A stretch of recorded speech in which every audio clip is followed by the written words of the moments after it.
자, 이 크레디트 스위스는 몇 개월 전부터 문제가 있었다고 그랬어요. 이미 문제가 돼서 여기는 언젠가는 좀 크게 터지겠다 했는데 실리콘밸리 뱅킹 때문에 더 가속화된 거죠.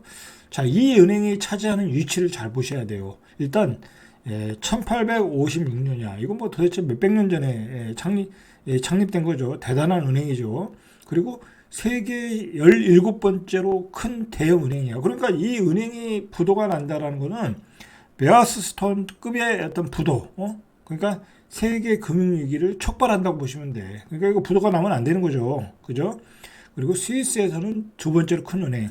자, 스위스는 금융의 국가예요. 그런 국가에서 두 번째로 큰 은행이고, 세계에서 17번째 정도 되면 유럽에서 한 다섯 손가락 안에 꼽힌다고 봐야 되겠죠.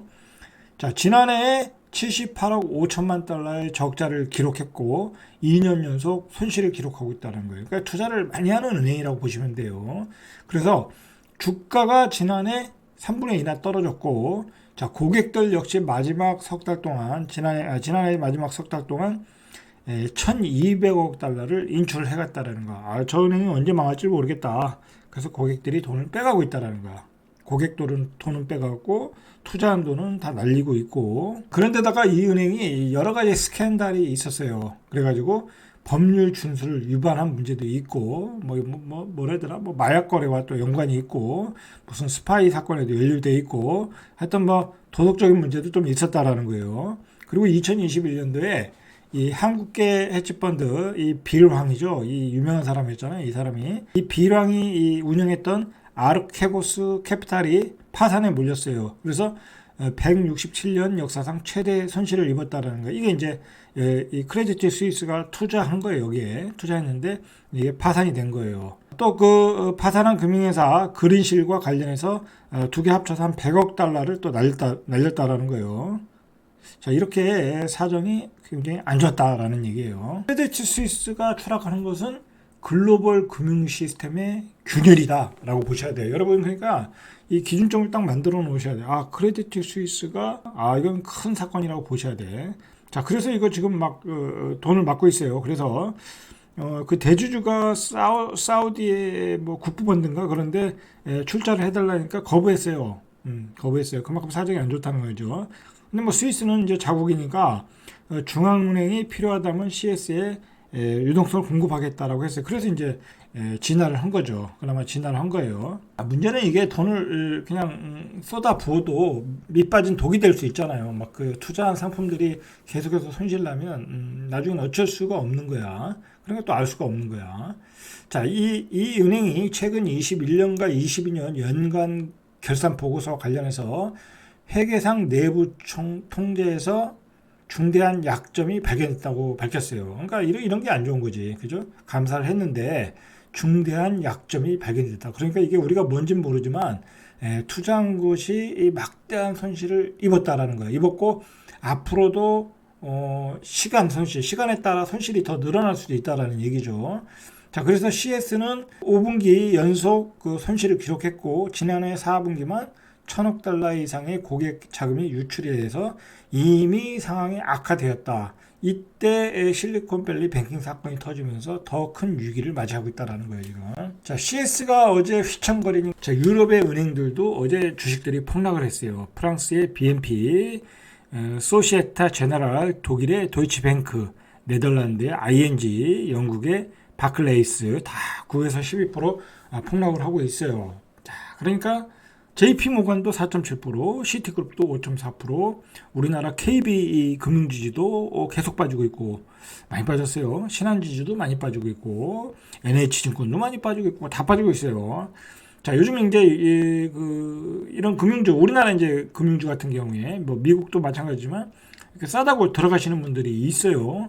그거는 이제 개인의 취향이니까 제가 뭐라고 얘기할 수는 없어요. 만약에 이제 금융위기가 여기서 좀 정리가 되고 다시 이제 별 문제 없다 그러면은 또 반등할 수 있잖아요. 그죠?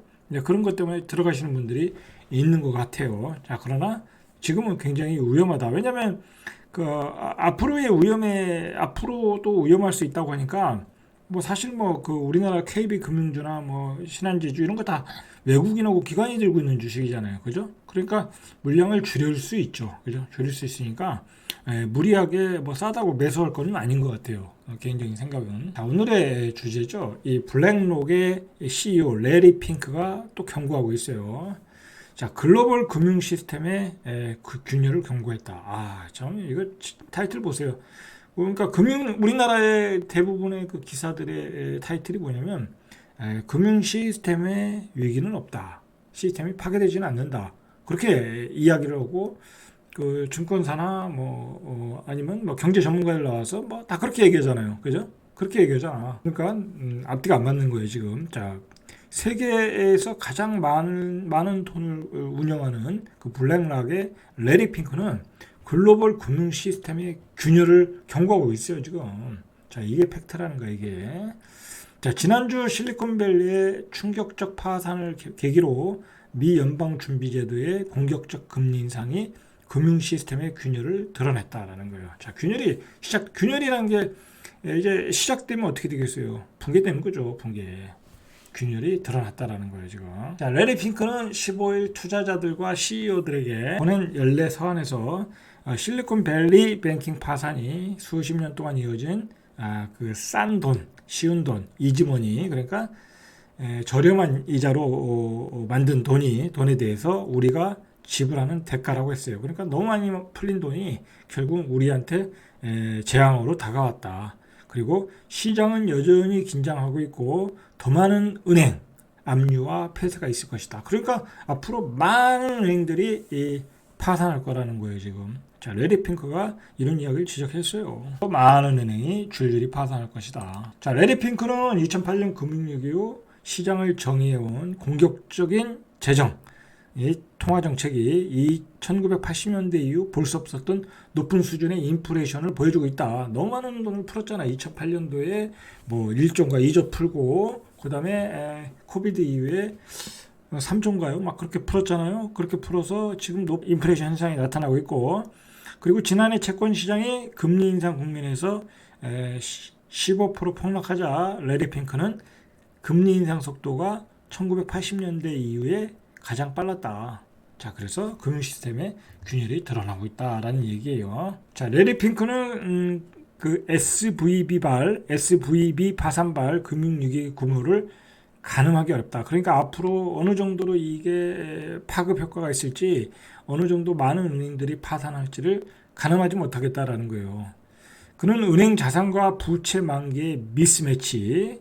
그러니까 이제 자산이 있고 이제 부채를 이제 돌려줘야 부채가 있을 거 아니에요. 근데 그 만기에 돌려줄 돈이 없으면 어떻게 되겠어요?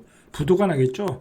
그런 그 두 번째 도미노가 될 수 있다라는 거예요. 그러니까 이제 뭐 들어오는 돈은 없고 만기에 돌려줄 돈은 많다고 하면 결국은 줄줄이 부도가 날 수 있다라는 거예요. 그렇다고 지금 그 연준에서 금리 인하해가지고 돈을 막 풀 수가 없잖아요. 그죠? 지금 뭐 몇 조 달러를 풀었는데 그걸 지금 막기 위해서 지금 금리 인상을 하고 있는데 여기서 또 풀어줄 수도 없는 상황이고, 자, 이제 어쩔 수 없이 이제 가야 되는 거예요. 줄줄이 파산으로 가야 되는 거예요. 자, 그래서 금융권이 1000곳 이상 무너질 것으로 이야기를 하고 있어요. 지금 레리 핑크는 예상을 하고 있는 거야. 여러분, 1000곳 이상. 아, 이거 뭐 2008년도에도 이렇게 무너지지는 않았죠. 그죠? 심각한 거예요, 지금. 자, 레리 핑크 회장은 이제 일본인들은 대출을 철회할 것이며 은행에 대한 자본 기준이 더 엄격해질 것이라는 거예요. 그러니까 대출도 안 해준다라는 거예요. 자, 그럼 대출 안 해주면 어떻게 되겠어요? 이제 기업들이 힘들어지겠죠. 그죠?